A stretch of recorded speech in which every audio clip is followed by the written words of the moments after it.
Hello again, everyone. Welcome to another installment of MustardHub Voices Behind the Build. In these episodes, I sit down with the people building, backing, and running better workplaces. I'm your host, Curtis Forbes. My guest today is Stela Lupushor. Stella is a thought leader, speaker, educator, and self-described workplace humanist who helps organizations navigate AI adoption without losing their humanity. And as the founder of reframe.work, she advises startups, enterprises, and even governments on human-centered work transitions. She serves on the faculty of NYU and is the co-author of 2 books, Humanizing Human Capital, Invest in Your People for Optimal Business Returns, and Humans at Work, the art and practice of creating the hybrid workplace. Earlier in her career, Stella transformed workplace practices at Fidelity Investments, TIAA, IBM, and PwC, along with their clients. Welcome to Behind the Build, Stella. I've been really looking forward to this one. Thrilled to be here, Curtis. Thank you for the conversation. Yeah, of course. Isn't it nice to have your bio read back to you? Makes you always think, yeah, I really did all of those things. I did. And it makes me always feel uncomfortable. Even the title, when I was going solo, I couldn't come up with what is my title. CEO, that sounds too big. President sounds even bigger and kind of unfitting, but thinking of what I do day in and day out, I help people reframe how they see the world and how they see the opportunities. Like, okay, I'll declare myself as chief reframer. So I updated my LinkedIn profile, and next day I got a connection request from Adam Munoz, who is in the framing business, as in window framing. Oh, yeah, interesting. I knew I found my tribe right then. That's actually really funny. I mean, I like chief reframer, but and when you say that, I didn't immediately think of that other side that is that the unintended side to it. So I want to, before we get into all the big stuff, I kind of want to just start with you. You describe yourself as a workplace humanist, which I really love. What does that actually mean? How did you end up? How did you end up there? What brought you here? So my background is in math and computer science, the furthest away from a human-centric anything. And it was by chance that I ended up in HR. I worked for Pricewaterhouse in Moscow, and everybody was being trained on SAP. And I was told, hey, you're a girl, go learn HR module of SAP. And I had to learn both the SAP configuration and HR at the same time. But I never was able to look back. To me, I found the place where I can have an impact. I can see the technology and how it's changing what people do and how they do it. I could connect a lot of the transformation that comes with adoption of some of these large technologies to the human change and what it requires to make it more effective. So I found myself in the space of HR, and then from there to human centricity wasn't too big of a jump, because I realized through all the consulting projects that I've done and through all the technical transformation is it's so easy to embrace analytics and embrace data-driven decision making and embrace technology without acknowledging that every number in those dashboards, it's a human being, it's a story, it's an aspiration and ambition, it's a life stage, and everything needs to be dealt with care. And you see, of course, in workplaces, good and bad decisions and good and bad decision makers. And you know how powerful a lot of that analytics and decisions can be. So being that voice that elevates the profiles of humans in that cell or in that number represented and their stories is kind of became my mission. How can I help everyone I interact with to see them in a way that creates relations with that persona or whatever you want to call it. And then, of course, complaining about how HR is not getting it is, not helpful. So I said, I need to Yeah. do something about it. So let me go teach it. So that's how I ended up as a faculty at NYU and teaching a variety of courses in the human capital analytics and technology. So it's again a program that is equipping HR leaders or future HR leaders with technical and quantitative skills. I love that. And it kind of brings us to reframe.work, right? I mean, for anyone who hasn't come across your work yet, why don't you tell us a little bit about Reframe and and the role that you play maybe for the organizations that bring you in there? For the most part, the projects I engage with are with large corporations because that's where my network is, that's where my skills are. But at the core, I bring together three disciplines.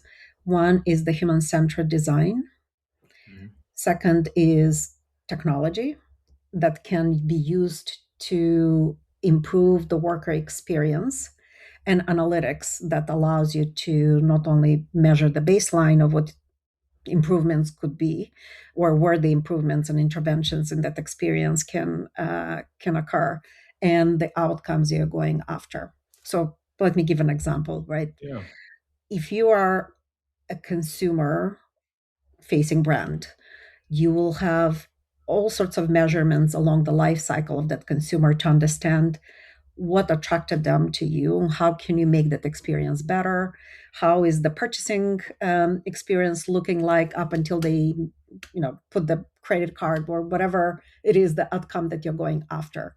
And along that journey there are ways to look at the profile, to look at the journey and experience at drop off, at engagement with whatever content that you're providing. All of those are signals that help companies make better decision to engage with that consumer. I'm trying to bring the same mindset to the world of HR to think of the worker in the same way. What it's like to be someone who never knew about your brand and then they discover through, I don't know, a visit to the high school or um, to by an impact project in the community that people live. And then they decide to come and bring their talent because they believe in the company, believe in the Right. message, whatever impact the company is trying to project. They decide to become a candidate. They go through the hiring experience, what it's like to be that, what it's like to go through that experience. Do you feel that there is someone on the end that cares and wants to come Yeah. and help you navigate that experience, or do you get ghosted? Do you get the offer or you don't? Even if you get the offer, what it's like to get onboarded? Do you get connected to your team members, to the managers? Do you get the opportunities that you expect at the right time? When is the right time?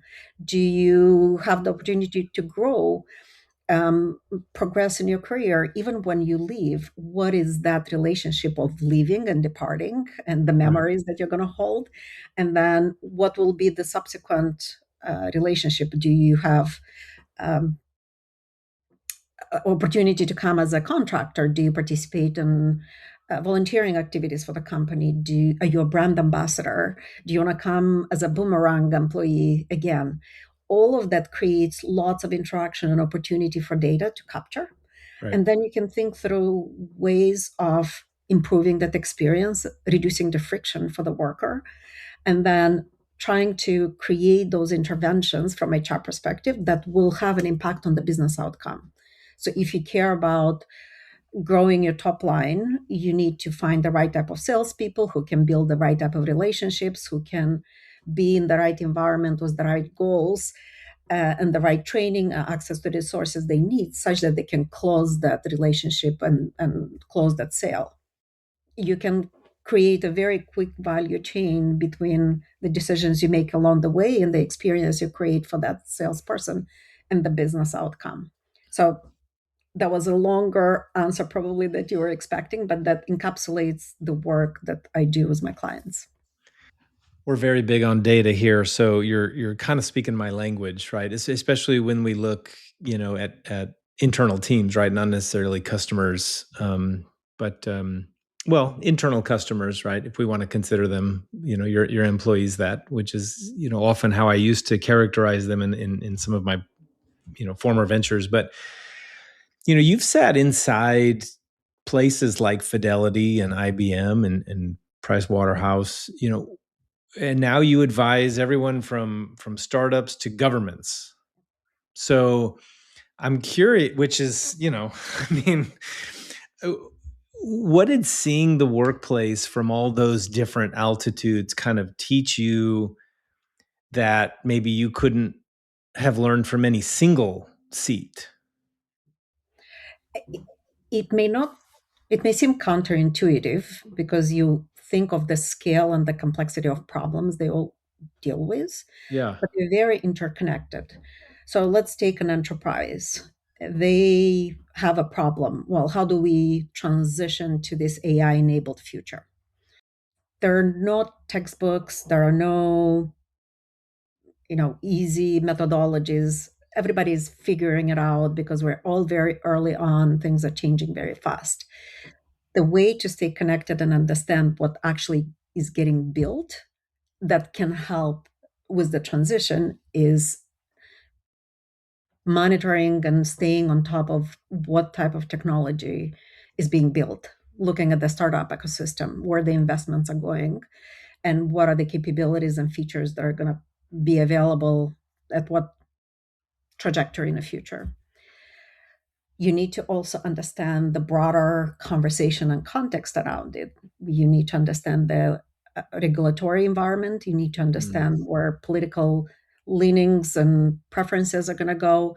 And it's a yeah. global conversation because if you have a global company and a large enterprise multinational, they may have very different regulatory environments to navigate. And the solutions may be very different, right? In the US, we're privileged to have majority or all of these majority of the frontier or foundational models companies that are being breakneck at developing the latest models and pushing them out, as opposed to in other countries they have to figure out how to adopt their strategies solutions, but also integration into the global supply chain. And for them the solution may be very different than what the US companies will decide.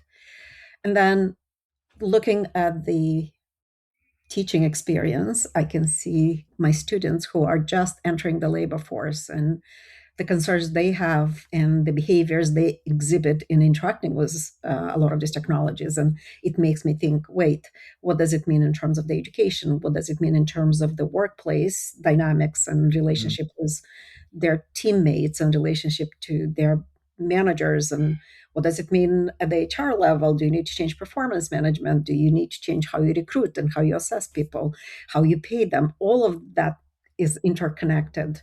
mhm. Um, and you cannot think of this as a small subsystem. You really need to look at it holistically in order to understand what's changing, how it's changing, and what the possible outcomes and solutions you're going to go after. When you say, so I want to kind of tap into that a little bit. When you and I first talked, you described something that kind of stuck with me ever since, and it was this idea that the bigger systems we all operate inside are coming apart and getting rebuilt. And walk me through kind of what you mean by that. What's shifting? What is changing? Let's take it at the macro level. If you look at the world in general, the rule based world order is unraveling. You see it shape up in terms of the political divisions and alliances. You see it in terms of the wars and shifting supply chains that forces then companies to rethink where they operate and what they do and with whom they do. It changes how they need to um, orchestrate the work across the different geographies and politics and parts of the economy. We see that unbundling happening at the job level, and that's because of AI and because of all those other macro changes. What work is now is changing because certain activities can be done by regular humans, others can be done by the digital agents, and you have a lot more um, re, re, re, reorganization that a lot of the existing structures are not designed to support. The job itself and what has been bundled as part of the employment value proposition, be that in addition to the salary, you have benefits and fringe Yeah. benefits, right? You have education that the company is investing in you. You have access to discounts for company products or access to yoga studios, whatever it is that the company decides to include in their offering. That also is being unbundled. And as more and more people pursue independent work and freelancing and gig work, all the parts of the bundle have now been transferred to be the responsibility of the individual. So people have to figure out where to buy healthcare on the market, which is a lot more expensive. They have to invest in their own equipment and their own upskilling. So the risks associated with being a worker is shifting to the worker. And of course, it's not to say that there aren't organizations out there trying to solve for, but a lot of those organizations work in somewhat of a silos, right? You would have marketplaces that offer you healthcare. You have other, learning and content and upskilling that you have to go to Coursera's of the world and Right. Udemy's of the world. And self-funded. You have employer of record and accounting firms. So all of those exist, but they're not integrated around the worker and the experience they need to have in order to be productive. So now suddenly you are a worker that have to be an accountant and business manager, a content producer, a good negotiator for everything that usually companies have the skill to be able to negotiate on your behalf.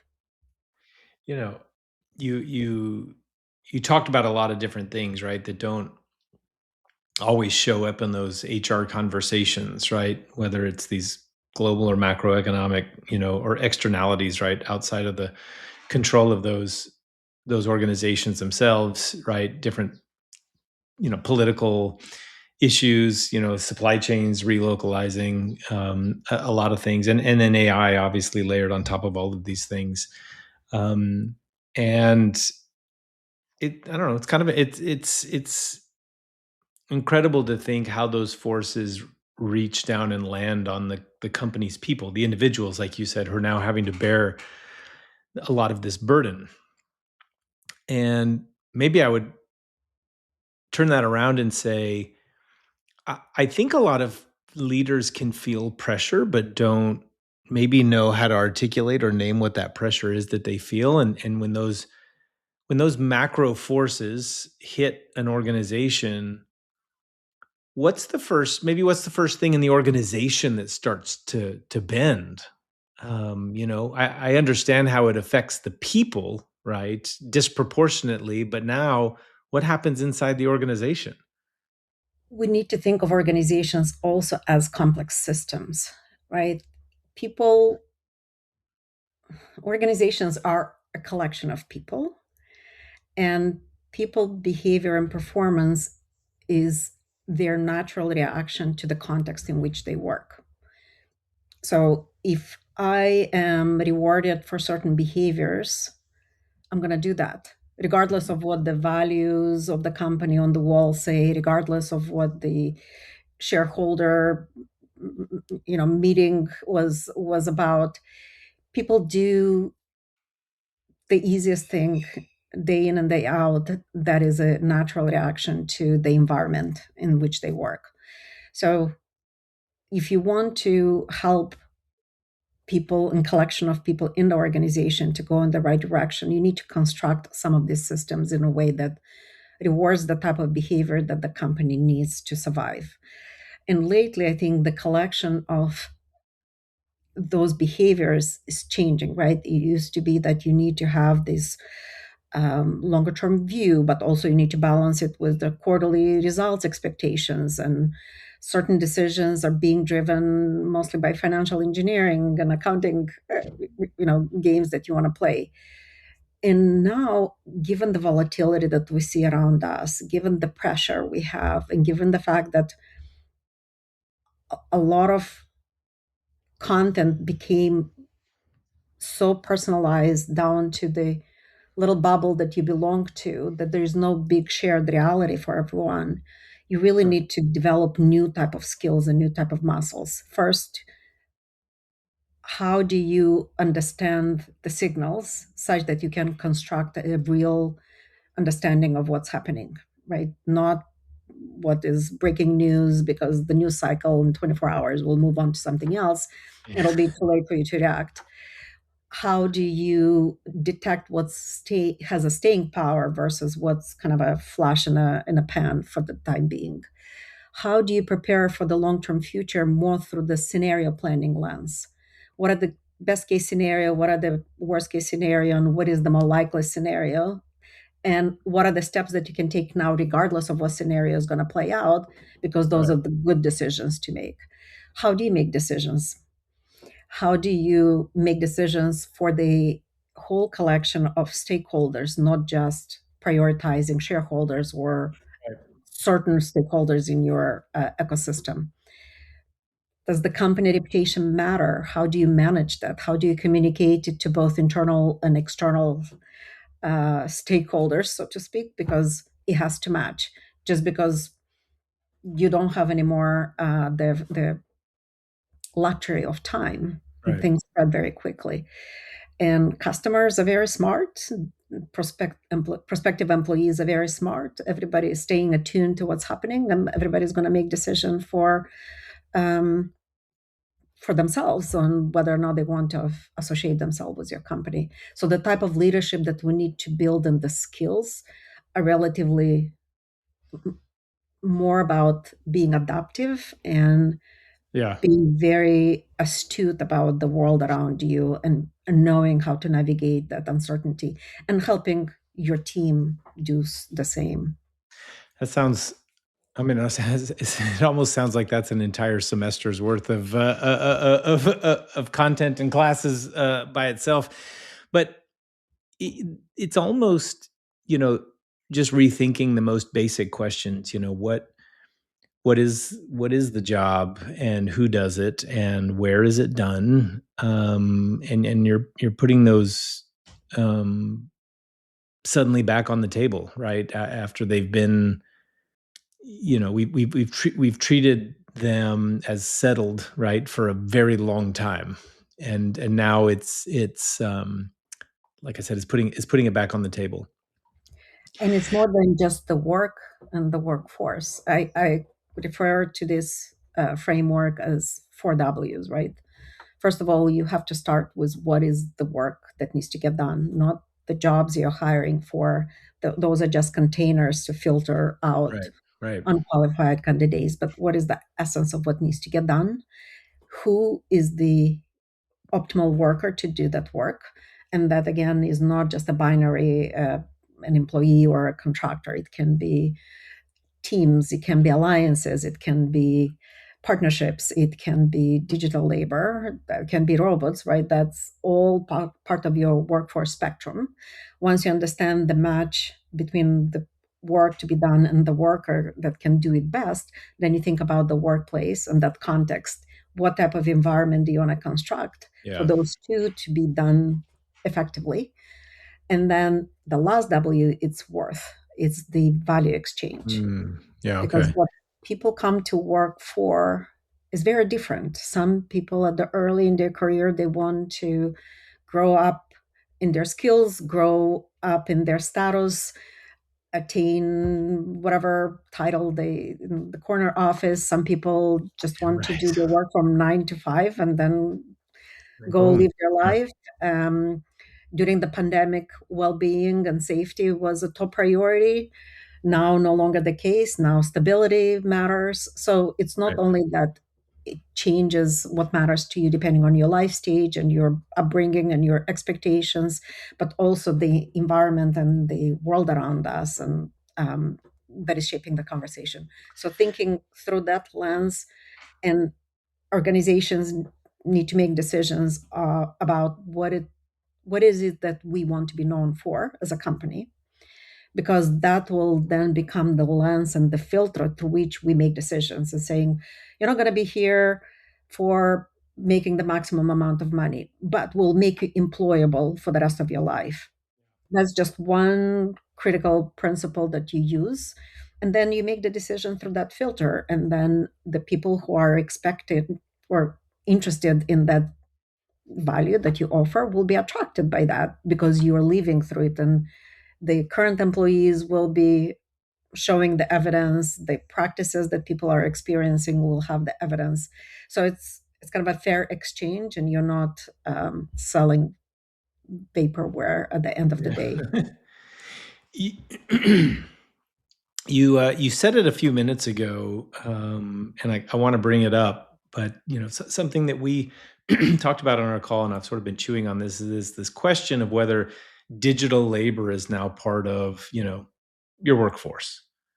And I guess that what changes then a moment a leader has to start thinking about AI as headcount, right? I mean, which sounds crazy, but it's also not crazy. It's a legitimate question, and you even framed it sort of pretty plainly, right? Is it cheaper and more effective to deploy an agent or to hire an intern to do the work? Um, how do you see organizations actually wrestle with that? It's work in progress, as you can imagine, because we are not necessarily equipped yet to have those conversations, right? The regulatory environment, the way we tax the use of AI, all of that is still unresolved, and it's early innings of this conversation.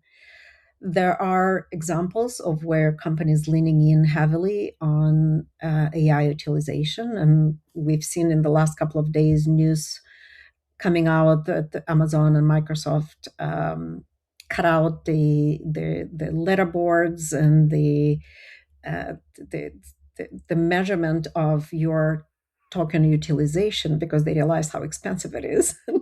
And it's not cost effective to just compete on who's going to use the most AI tokens, token maxing, because that people are going to game the system, right back to what we Right. said yesterday. if Yeah. if you put a system in place that rewards certain behaviors, people are going to game it.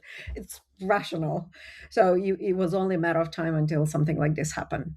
And when we think of the FTEs, of course it's very compelling from finance perspective, saying, hey, we're going to invest, automate, and let's get rid of people, when in fact we don't think of the cost of deploying these tools, cost of running this, but more importantly, the day after, right? And I have a friend, I'm going to quote him.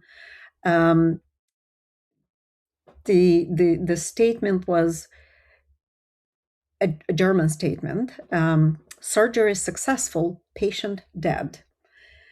So in essence, you've done everything effectively and you cut the cost and you create a very lean and mean, efficient machine. But then the next morning you realize, well, you forgot an instrument inside, you cut an artery in the process, or you introduced an infection. So you didn't really plan for subsequent, the next day after the surgery, Right. for all the way the system needs to reabsorb what has been cut versus how it needs to be Right. reorganized. And the long tail of that transition needs to be really embedded in the original business case of deploying some of these technologies. Uh, And then there are all sorts of smaller questions, like you need an inventory of all of these agents. You need to have a way to monitor them so they perform accordingly. You need to have a way to, or decision making, to evaluate their lifetime, so to speak? When is it time to sunset them just because there are new technologies that can do it better, or they no longer adequately satisfy the needs, the original intent behind it? Here's How do one. you need to train managers to orchestrate the work and allocate better? Do you think of the quality control and managing risk on behalf of the company? Because now you have a whole different relationship to this agent that performs the work. And it's very jagged because some tasks it's amazing at, others, like telling the time, it's awful. Right. So you need to now completely allocate the skills requirements across your entire workforce in order to be able to work effectively in the new reality. I think that it brings into question this idea of value itself. Like, is it creating value alongside the people? How do you decide what the value is anymore, and who gets credit for it after that, right? Because HR historically has been trained to think in those terms, right? Think about something like performance management, right? When if the performance is coming from something that isn't a person, right? Then how do you evaluate that value? You know, I, and that's a question I don't have an answer to. you said you also said something, I think, which is I think kind of at the heart of this whole conversation today, that leaders have to manage for what is it, endurance against this constant change. I think is kind of how you put it, and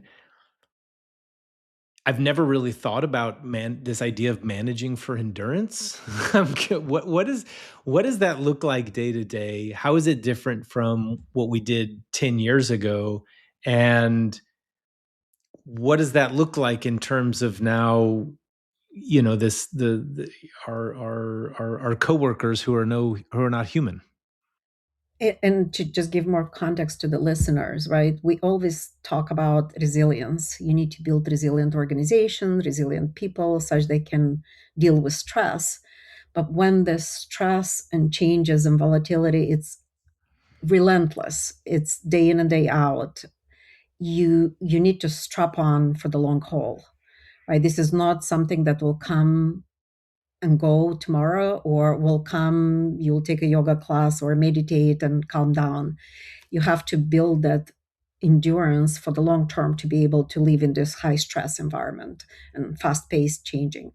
So what skills and what exposures you need to have such that you can build that resilience for the long haul, because it's part of exposure therapy, so to speak, right? The more you get to play in this environment, the more you build the capabilities to do it.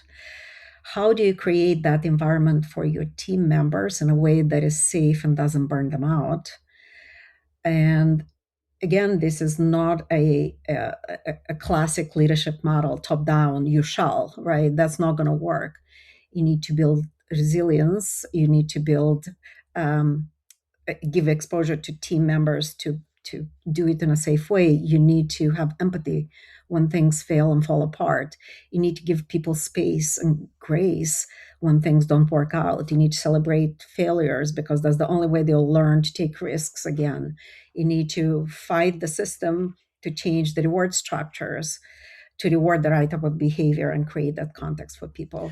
So No, again, it requires not only a different management style, but then also working with HR to change some of these um, ways to measure and reward and motivate people in support of it. I have to ask, because that's the hard part, right? Keeping the people motivated without burning them out, just like you said, and you've been honest that pace is not sustainable for a lot of people. But have you watched leaders get this right? I mean, what were they doing that others weren't? Practically speaking, that would be.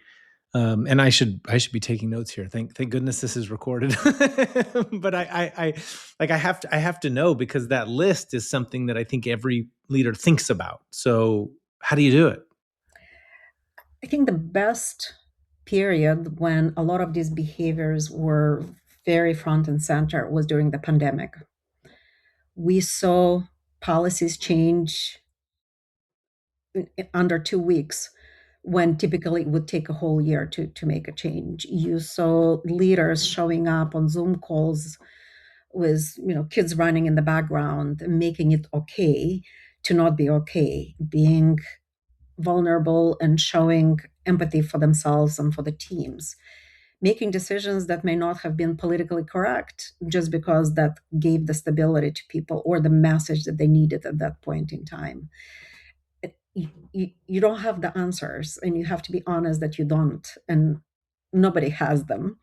You can share the type of decisions you're making given the information you have, and you move on, and you make Mm. it okay for people to say, oh, I made a mistake and we need to course correct here, and here's how we're going to adapt the situation. So just being normal, I think that's kind of the first principle that you need to go back to. It's like, make people make sense or protect them from some of the political BS that Yeah. you have Yeah. to really be exposed, such that they can do their work in the way that makes sense to them. You know, this kind of is a little bit of a backdoor into something I've been a conversation I've been dying to have, and I know that you're the right person to have this conversation with, right? But everybody in our space says the same thing, right? AI doesn't replace people; it amplifies them, and we have to keep work, more human. I'm using air quotes there, and everybody nods along and everybody agrees, right? But nobody really. I don't see a lot of people go uh, deeper. So I want to do that here about what does making work more human actually mean, and when you hear a leader say we want to stay human through this or whatnot, what what do they usually think that mean? What does it mean to them, right? Where are they wrong? Where are they right? And I'm interested in really practical terms, right? If more human isn't just a slogan, what does it look like inside an actual decision a leader makes? And I know I just packed a whole lot into one thing, right? But it's all related. I have a great talent of packing a lot of content in one question, so kudos. So I was furiously looking through my text exchange. So my son bought a book recently. It's called 80,000 Hours. So it's about how you think of your career and how you spend 80,000 roughly hours that you will spend at work in a way that it's most productive. Hmm. And one comic there was a conversation between the two individuals and says, sure, AI may take my job, but can it hate it as much as I do?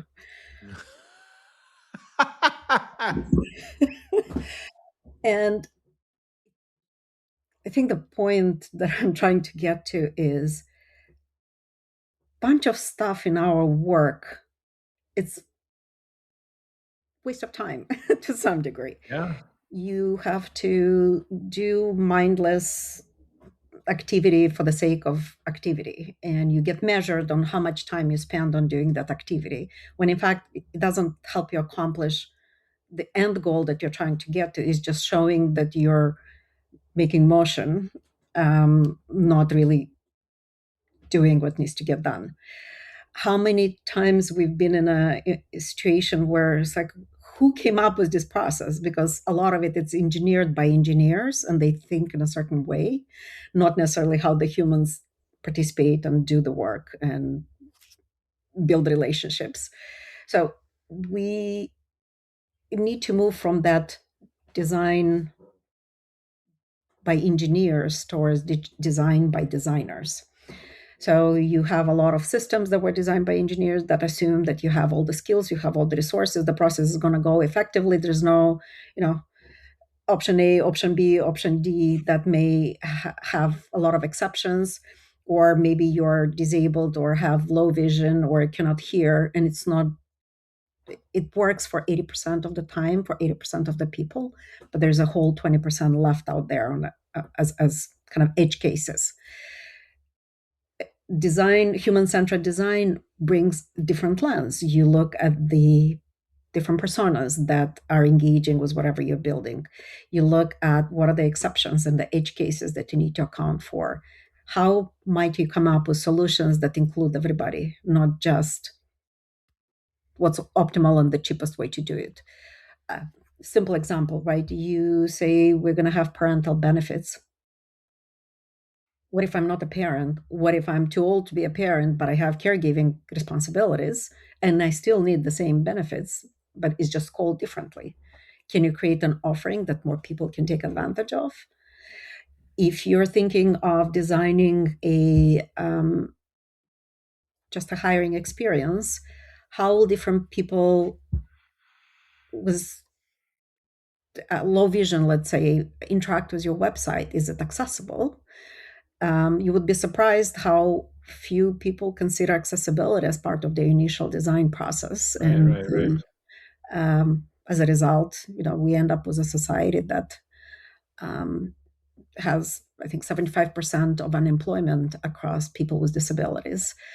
Um, that's talent, and that type of talent can teach you a lot more of how you design human-centric workplaces than anybody else, because they have to struggle. Everything is a challenge for them, but they figured out how to navigate the reality. So it's spending more time with people, understanding how they do what they do in wild, and then Yeah. how you design systems around that capability or limitations that they have. And I think the, the great part is we have technology now that can do all sorts of personalization Hmm. and adaptation. And you can easily collect a lot of the data to understand how to make these changes. You just need to have the will to do it. Yeah. You bring when we talk about this sort of this idea of workplace design, in a lot of ways this touches culture. In fact, there's quite a lot of overlap there, and it makes me well, first it makes me curious, right? Is there a version of this AI adoption that makes work almost more human than less, and what would separate those two paths, right?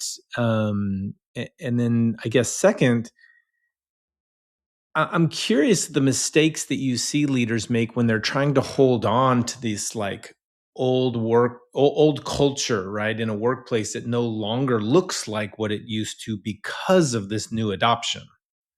Another simple question. Yeah. Exactly. Yep. In 30 seconds. Um, I think to your question, whether AI is making work more human, it depends on the human, right? Hmm. You see the human really quickly figuring out, like, hey, I can take shortcuts here. I can, generate a bunch of slop and let the reader figure it out. I will use my AI to generate my slop, and they will use. Oh, actually, I have another quote for this. AI will be the death of learning, and so on. To this, I say no. My student brings me their essay, which was written by AI, and I plug it into my grading AI, and we're free. While the learning happens, the super ego satisfied, we're free now to learn whatever we want, right? So we can delegate stuff that really didn't, in some cases, bring value, or didn't really address what the original intent was, and we give that to AI. Let AI do the heavy duty work, such that we can create space to either go learn something new or build relationships or have a conversation with a human. Go outside, take a walk, expose yourself to the sunlight. A lot of things are not in our culture is driven around, is where it's around the worship of doing more, Yep. doing more work, making more money, going after the more. This is really pushing us to say, well, is that the right, is that the only way, right? Can we use that efficiency as a way to create space for us to upskill ourselves and use AI to learn something new that we've always wanted? Is this an opportunity to create space to take on more customers or spend more time with them as opposed to routing them to the IVRs or whatever chatbot interaction is? I think it's just reorganizing things and pushing things that we always wanted to get off our plate into the space to be done by technology.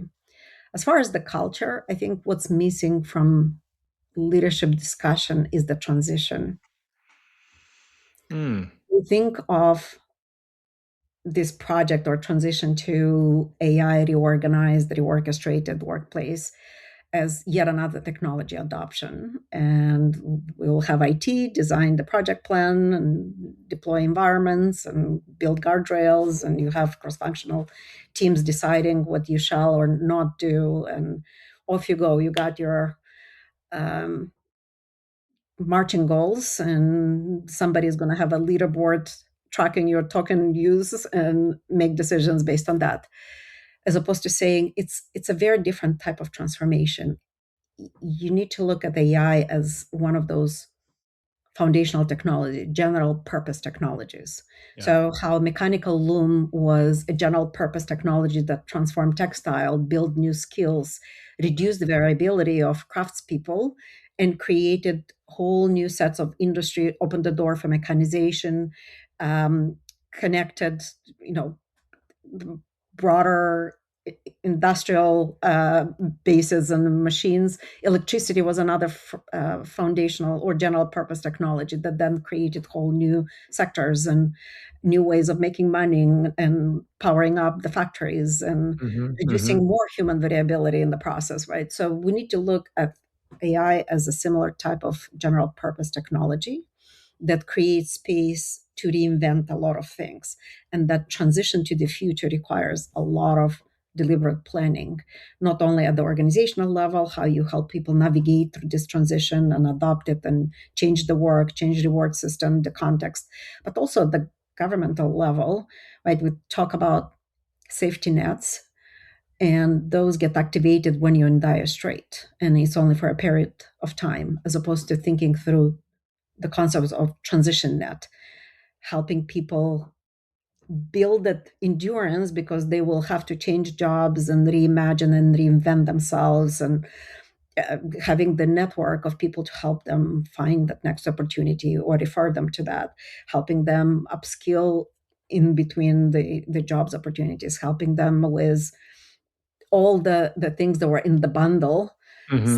that they're not desperate to find the job and they don't feel they are forced to be in a job just to have an income, but they actually can feel fulfilled and do meaningful work and do something that leaves a legacy for them or whatever it is that they are going after. I love that. I know that as the technology just becomes more capable, there's going to be a lot of things like this important things to consider, right? About the human side of work, right? And I like how you position this sort of general purpose technology and the advantages, right, that it can give us, which for me as an eternal optimist is a much better lens to be looking at, right, than the doom and gloom. Before we wrap, you've written two books that are at the center of all of this. So for someone who wants to kind of keep going after this conversation, where should they start? Tell us about both of them and where they can find them. Of course, Amazon or anywhere you buy your books will be the destination to find them.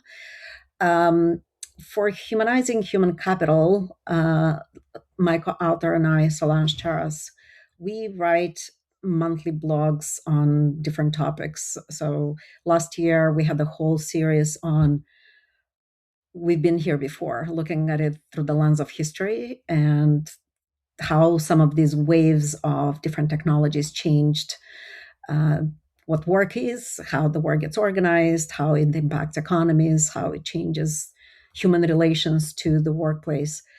This year, we're writing of what have we learned from that experience and looking at it through the lens of individual leaders and how the practice of HR became what it is today, because it wasn't there for at least 100 years, and how we as humans can have a choice to take a stand on making certain changes or influencing them, be that by organizing, be that by speaking out, by being at the right place at the right time to influence the right decision maker.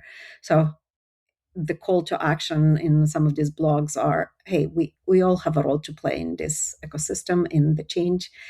Take the chance when you are exposed to that opportunity. So follow us on humanizinghumancapital.com. That's another source of our insights. Love that. And just to bring us home, I like to always ask this question, if a leader, just for some practical, advice to kind of walk away with, if a leader were to come with you, I don't know, maybe overwhelmed by all of these changes going on, right? The macro chaos, the AI, the changing shape of their team, and asked you for maybe one thing to hold on to, in how to approach it and how to motivate their people and how to keep perspective. I think maybe that's the biggest one, right? And how to keep perspective